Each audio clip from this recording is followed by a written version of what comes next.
Retention के नियम आने के बाद कई टीमों के सिर पर आ चुकी है महा टेंशन। नमस्कार दोस्तों, मैं यश तिवारी, आप देख रहे हैं क्रिकेट फटाफट का 1337वां एपिसोड। आज 4 अक्टूबर की तारीख है और रोज की तरह आज भी आईपीएल को लेकर आईपीएल की नीलामी और रिटेंशन के हवाले से दिन भर की 10 बड़ी रिपोर्ट, बड़ी खबरें आपकी स्क्रीन पर हम परोसेंगे। एंड तक दोस्तों वीडियो को देखिए, लाइक और शेयर जरूर कीजिए और चैनल को अभी तक सब्सक्राइब नहीं किया है तो भाई सब्सक्राइब का बटन भी नीचे फटाफट हिट कर दो, बेल आइकन दबाओ। चलिए दोस्तों शुरुआत कर लेते हैं इस वीडियो की आज दिन भर की पहली बड़ी रिपोर्ट के साथ। तो ये खबर मुंबई इंडियंस की टीम के हवाले से निकल कर आ रही है।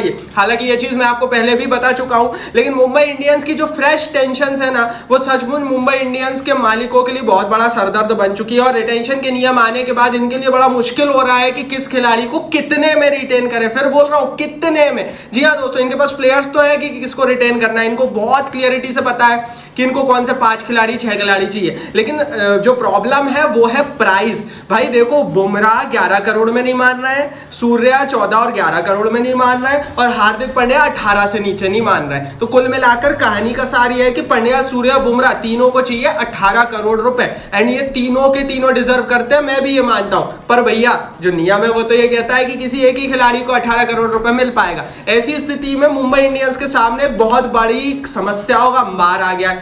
अब समस्या क्या है ये समझ लीजिए। अगर मान लीजिए इन्होंने पांड्या को कर लिया तो सूर्या और बुमराह कहेंगे कि हमें तो नीलामी में जाना है। अब नीलामी में सूर्या और बुमराह 30-30 करोड़ में बिक गए तो 60 करोड़ रुपए का आरटीएम मुंबई को करना पड़ेगा। मुंबई कर नहीं पाएगी। तो आरटीएम इतने रिस्की हैं दोनों मुंबई के लिए। इनको अगर नीलामी में छोड़ दिया तो नीलामी में पागलों की तरह इन पर बोली लगेगी और आरटीएम होना मुश्किल हो जाएगा। Same goes to Pandya.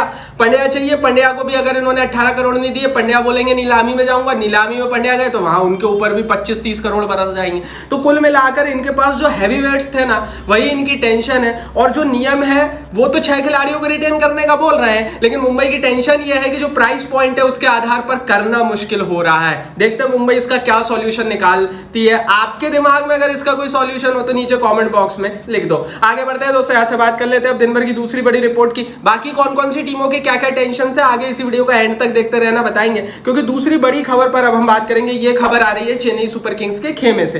दरअसल दोस्तों कुछ दिन पहले, लगभग 3 दिन पहले, हरभजन सिंह का एक बयान कोट हुआ था जिसमें कहा गया था कि पिछले 2024 के आईपीएल में आरसीबी से हार के बाद चेन्नई सुपर किंग्स के कप्तान, काइंड ऑफ ए कप्तान तो गायकवाड़ थे, लेकिन धोनी सर्वे सर्वाते उन्होंने लैपटॉप और टीवी स्क्रीन फोड़ दी थी गुस्से में। इस पर चेन्नई सुपर किंग्स के फिजियो ने इन सारी रिपोर्ट्स को रविश बताया। उन्होंने कहा कि ऐसा कुछ भी नहीं हुआ था, धोनी ने ऐसा कोई तोड़फोड़ नहीं करी थी। हालांकि मैदान में दिख रहा था कि धोनी गुस्सा है क्योंकि मैच ही इतना इंटेंस था। भाई देखो, खिलाड़ी होता है और खिलाड़ी अगर गुस्से में हो तो कभी उस पर शक नहीं करते, कभी उस पर बातें नहीं करते, क्योंकि भाई वही जज्बा है जिसके चलते वो प्लेयर बना है। वही जोश, जुनून, गुस्सा, जो भी बोल लो, प्यार खेल के प्रति। एंड दैट्स व्हाई भाई स्वाभाविक है कि जब आपकी फ्रेंचाइजी इस अहम मौके पर हारती है तो आपको बुरा लगता है। तो मुझे भाई धोनी के लिए कुछ भी नहीं है। हालांकि इनके फिजियो ने तो इस तरह की बातें की है। मेरा पर्सनली मानना यह है, अगर तोड़ भी देते टीवी तो धोनी के लिए ऐसी 100 टीवी या कुर्बान है। आगे बढ़ते हैं दोस्तों, यहाँ से बात करते हैं अब दिन भर की तीसरी बड़ी रिपोर्ट की। तो एक खबर राजस्थान रॉयल्स के कैंप से निकल कर आ रही है। राजस्थान रॉयल्स ने भैया, जैसा मैंने आपको लगभग 4 दिन पहले बताया था, कैंप स्टार्ट किया। नागपुर में इनका हाई परफॉर्मेंस सेंटर है और इस हाई परफॉर्मेंस सेंटर में राजस्थान रॉयल्स का कैंप और ट्रायल शुरू हो चुके हैं। संजू सैमसन रिसेंटली इस कैंप को ज्वाइन किए थे, अब छोड़ चुके हैं, लेकिन हाँ, राहुल द्रविड़ लगातार लगे हुए हैं। वो खिलाड़ी जिन्हें राजस्थान रॉयल्स की टीम को नीलामी में खरीदना है, उन सारे खिलाड़ियों को यहाँ पर ट्रायल्स के लिए बुलाया गया। रिपोर्ट यह है कि उत्तर प्रदेश T20 लीग, मध्य प्रदेश और महाराष्ट्र T20 लीग के कई प्लेयर्स जो इस सीजन में चले थे, उन सबको इन ट्रायल के लिए बुलाया गया। देखते हैं किस पर कितना कैसा क्या पैसा बरसता है। आगे बढ़ते हैं दोस्तों, चौथी बड़ी रिपोर्ट की खबर की यहाँ से बात करते हैं। तो चेन्नई सुपर किंग्स की अब टेंशन देख लेते हैं। भाई देखो, सबकी एक एक टेंशन है। हर टीम की क्या क्या टेंशन है उसके लिए स्पेशल वीडियो बनाऊंगा, लेकिन कुछ टीमों की टेंशन कुछ ज्यादा बड़ी है। तो आज इस वीडियो में देख लेते हैं चेन्नई की टेंशन क्या है, देख लेते हैं। चेन्नई सुपर किंग्स की टेंशन है 3rd रिटेंशन।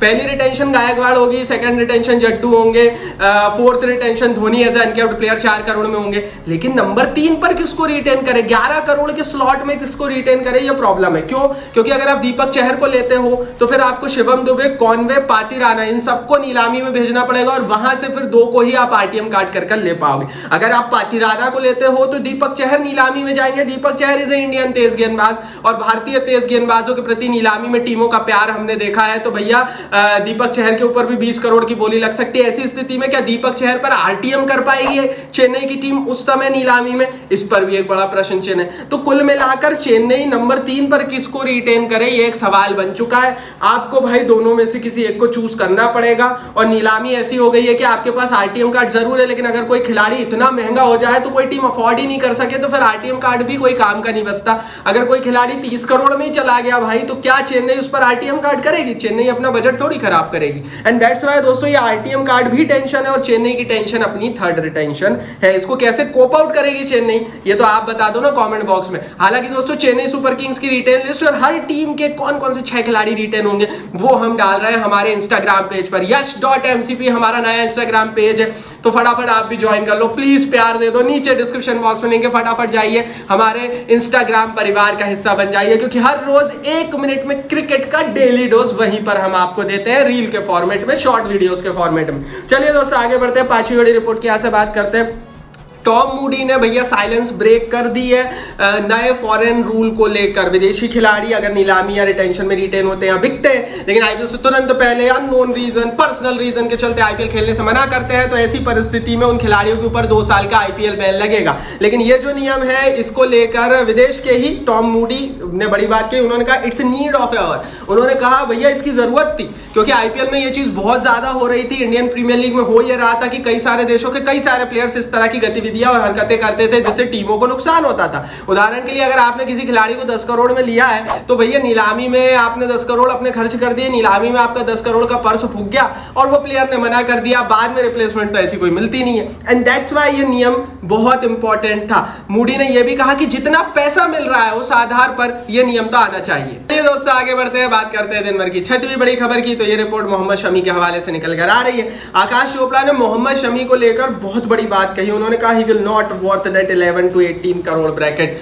भैया शमी को लेकर आकाश चोपड़ा का मानना है कि वो 18 और 11 करोड़ के ब्रैकेट में शमी फिट नहीं होते, और गुजरात टाइटंस की टीम को शमी को रिटेन नहीं करना चाहिए। मैं इसके टोटल अपोजिट बात करूंगा। मेरे हिसाब से शमी डिजर्व करते हैं भाई। मुझे ऐसा लगता है कि मोहम्मद शमी 14 करोड़ 11 करोड़ इजी भाई करता है, क्योंकि वो बंदे ने भाई जब भी वो फील्ड पे उतरा है तब आईपीएल में इतने कंसिस्टेंट तेज गेंदबाज बहुत कम रहते हैं। अगर आप पिछले 4 सीजन 3 सीजन उठाकर देख लोगे, और शमी के साथ ये चीज हमने देखी है काफी कि कई बार अच्छे प्रदर्शन होने के बाद भी उन्हें ड्रॉप किया जाता है, उन्हें सेकेंडरी रखा जाता है। तो उस चीज को मेरे को ऐसा लगता है कि गुजरात की टीम को ये गलती नहीं करनी चाहिए, क्योंकि शमी बहुत बड़ा तेज गेंदबाज है और वो हर साल भाई वो बंदा पर्पल कैप की दौड़ में हर टॉप 5 टॉप 3 में आपको दिखता है। तो मेरे हिसाब से शमी 14 करोड़ डिजर्व करते, आकाश चोपड़ा के हिसाब से नहीं करते। आपके हिसाब से कितना डिजर्व करते कमेंट बॉक्स में बता दो। आगे बढ़ते हैं, 7वीं बड़ी रिपोर्ट की बात करते हैं। पंजाब की टेंशन सुन लीजिए। पंजाब की क्या टेंशन है भैया? हर टीम की टेंशन है किसको रिटेन कर रहे।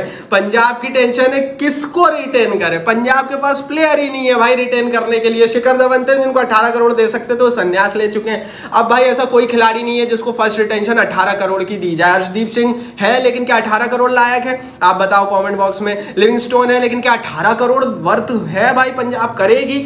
बताओ, क्या बेस्टो पे करेगी, क्या करन पर करेगी? मुझे नहीं लगता। तो पंजाब किंग्स के लिए इस समय सबसे बेस्ट है ये, किसी को रिटेन मत करो और सीधे सीधे नीलामी में 6 के 6 आरटीएम कार्ड अगर सस्ते में कोई मिल रहा है तो इस्तेमाल कर लो। वैसे भी पंजाब को अब नए कोच मिल चुके हैं रिकी पॉन्टिंग के रूप में, और अब ये अपने आप को रिबिल्ड करने के फेज में भी एंट्री कर चुके हैं, जा चुके हैं। तो मेरे को लगता है दोस्तों कि पंजाब किंग्स की टीम को नहीं करनी चाहिए। बाकी पंजाब की ये सबसे बड़ी टेंशन है कि करे तो करें क्या, क्योंकि कोई है नहीं। इसका क्या हल है ये तो आप बताओ नीचे कमेंट बॉक्स में। आगे बढ़ते हैं, 8वीं बड़ी रिपोर्ट की यहाँ से बात करते हैं। तो विराट कोहली और रोहित शर्मा को लेकर बड़ी अपडेट है। टेस्ट सीरीज की समाप्ति के बाद विराट कोहली लंदन चले गए हैं, तो रोहित शर्मा भी मुंबई में अपने घर आ गए। ये दोनों खिलाड़ी T20 से संन्यास ले चुके हैं। दैट्स व्हाई वर्ल्ड कप के बाद से अब इनकी T20 में जाहिर है संन्यास के बाद एंट्री नहीं है। तो जाहिर है कि अब जो हम T20 सीरीज देखेंगे उसमें हैवी वेट बांग्लादेश के खिलाफ खिलाड़ी दिखेंगे नहीं। हालांकि दोस्तों विराट और रोहित के नहीं होने से मैदान सूना सूना रहेगा और बहुत इंपैक्ट लगने वाला है ब्रॉडकास्टर्स को भी, क्योंकि देखने वालों की संख्या अच्छी खासी कम होने वाली है। विराट और रोहित की फॉलोइंग के कारण काफी लोग देखते थे मैचेस को, और बांग्लादेश सीरीज ब्रॉडकास्टर्स के नजरिए से थोड़ी सी फीकी हो सकती है। आगे बढ़ते हैं, 9वीं बड़ी रिपोर्ट की बात करते हैं। तो मोहम्मद कैफ के हवाले से बड़ी रिपोर्ट है। नए अनकैप्ड रूल को लेकर मोहम्मद कैफ ने बड़ी बात कही। उन्होंने कहा everyone no rule is changed for Dhoni साहब। तो धोनी को क्रिटिसाइज काइंड ऑफ किया मोहम्मद कैफ ने। उन्होंने कहा सबको पता है कि धोनी से ये जो रूल चेंज हुआ है नया वाला, जिसमें आप 5 साल से ना खेले हुए खिलाड़ी जिसके पास कोई सेंट्रल कॉन्ट्रैक्ट नहीं है, जो दुनिया की दूसरी लीग नहीं खेलता है, उसको रिटायर मानकर अनकैप्ड प्लेयर के रूप में रिटेन कर सकते हो। ये धोनी धोनी के लिए ही लाया गया है और उन्होंने स्पेशली कोट किया धोनी साहब। मेरे हिसाब से अगर कोई बड़ा प्लेयर जो कि लोगों को खींच कर लाता है, मैदान में भीड़ बढ़ाता है, लीग को सफल बनाता है, उसके लिए अगर आप एक छोटा सा नियम चेंज कर रहे हो तो उसमें कोई बुराई नहीं है, क्योंकि भाई इवेंचुअली ये प्लेयर्स ही है भाई जिनके बदौलत ये लीग है। अगर ये प्लेयर्स ही नहीं होंगे और इनके हिसाब से रूल्स नहीं होंगे तो किसके हिसाब से रूल्स होने चाहिए? आपके 90% रूल तो ऑलरेडी टीम बीसीसीआई अपने हिसाब से बना लेता है ना। 90% रूल या तो टीमों की कमाई होती है या बीसीसीआई की कमाई होती है। अभी तो मुद्दा ये उठना चाहिए भाई, मेरे हिसाब से कैप वैसी बात क्यों कर रहे हैं, मेरे हिसाब से मुद्दा ये होना चाहिए कि ये 10-10, 20-20 करोड़ में ही क्यों बिक रहे हैं। जब फुटबॉल की लीग होती है तो 300-300, 400 करोड़ का साल का कॉन्ट्रैक्ट मिलता है प्लेयर्स को, तो यहाँ भी 50-50, 60-60 करोड़ में बिकने चाहिए प्लेयर्स, और हमारे खिलाड़ियों को मिलने चाहिए 60-60 करोड़ साल के। वो डिजर्व करते हैं, उनके कारण भीड़ आ रही है, उनके कारण लोग देख रहे हैं भाई। चेन्नई सुपर किंग्स, आरसीबी के कारण नहीं आ रहे लोग, विराट कोहली और धोनी के कारण आ रहे हैं। वो पैशन जुड़ा हुआ है वहां पर, और वो लोग भीड़ को खींच कर लाते हैं, वो हमारे एंटरटेनर है, उन्हें पैसा मिलना चाहिए। उनको आप 18 करोड़ 14 करोड़ बता रहे हो भाई, मेरे हिसाब से तो उनको 60 करोड़ 50 करोड़ का रिटेंशन मिलना चाहिए। और युवा खिलाड़ी भी 15-15 करोड़ में बिकना चाहिए। क्यों नहीं बिकना चाहिए? किसको पैसा दोगे भाई? आप जेब में थोड़ी डालोगे यार, खिलाड़ी को दोगे। आगे बढ़ते हैं, 10वीं बड़ी रिपोर्ट की यहाँ से बात करते हैं। टॉम मूडी ने एक और बड़ी बात कही, उन्होंने हार्दिक पांड्या पर कहा he was struggling with form, उसको फर्स्ट रिटेंशन नहीं मिलनी चाहिए। मूडी ने साहब कह दिया 18 करोड़ में पांड्या लायक नहीं है। मेरे हिसाब से जब आप पांड्या को सूर्या और बुमराह के साथ कंपेयर करते हो तो मैं इस बात से सहमत हूं। मुझे ऐसा लगता है कि जब आप इन तीन खिलाड़ी को एक साथ देखते हो तो फिर फर्स्ट रिटेंशन या तो सूर्या की होनी चाहिए या बुमराह की होनी चाहिए, पांड्या की नहीं होनी चाहिए। ये मेरी राय है, आप इस पर अपनी राय लिखो। इंस्टाग्राम पर ज्वाइन करो, नीचे डिस्क्रिप्शन बॉक्स में लिंक है, आपको मजा आ जाएगा। इस वीडियो को लाइक और शेयर करो, और सब्सक्राइब नहीं किया तो सब्सक्राइब का बटन नीचे हिट करके बेल आइकन दबाओ।